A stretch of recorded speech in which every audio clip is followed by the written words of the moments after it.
ছুরি থেকে বুড়ি হয়ে যাচ্ছি, আমরা জাতীয় পার্টি ছাড়ি না। কোনো আওয়ামী লীগের নেতা কর্মী আমাদের এখানে আসে নাই, আমাদের সাথে কোনো সম্পর্ক নেই। জাতীয় পার্টিকে দাবিয়ে রাখতে পারবে না।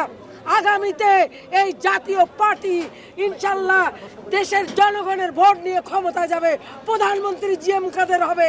জাতীয় পার্টি জিন্দাবাদ। দেখেন, অনুমোদন না থাকলে কি এত বড় একটা সমাবেশ করতে পারি আমরা? এবং এই সমাবেশ সারা বাংলাদেশেই জানা হয়ে গেছে যে আমাদের আজকে এই সমাবেশ তৈরি হবে। আমরা কত দূর থেকে, প্রতিটা জেলা থেকে গাড়ি লোক আসছি সমাবেশ সফল করার জন্য। ইনশাল্লাহ আপনাদের দোয়া, আপনারা সাংবাদিক ভাইয়েরা দেখেছেন আমাদের সমাবেশ কি ধরনের সফলতা অর্জন হয়েছে। আগামীতেও হবে।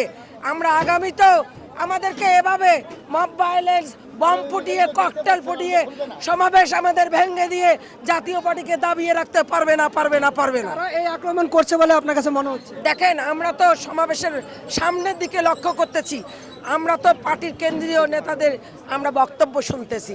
আগামী দিনে আমরা জাতীয় পার্টি কিভাবে আমরা আগাবো, কিভাবে আমরা দেশ জাতির কাজ করব, আমরা কিন্তু শুনতেছি। হঠাৎ করে শুনতেছি পিছন থেকে এরকম খুব জোরে জোরে বমের আওয়াজ, ককটেলের আওয়াজ। এই তো আমাদের সমাবেশ থেকে সবাই নিরাপত্তা স্থানে সবাই সরে গেল। কোনো আওয়ামী লীগের নেতা কর্মী আমাদের এখানে আসে নাই, আমাদের সাথে কোনো সম্পর্ক নেই। আমরা সব এরশাদ সৈনিক, আমরা জাতীয় পার্টির সৈনিক, আমরা জিএম কাদেরের সৈনিক, আমরা সবাই ছুটে এসেছি।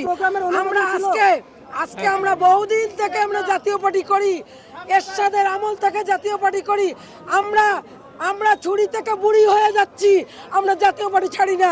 একমাত্র পল্লী বন্ধু হোসেন মোহাম্মদ এরশাদের দেশের জন্য ভালো কাজ করার জন্য জাতীয় পার্টি করি।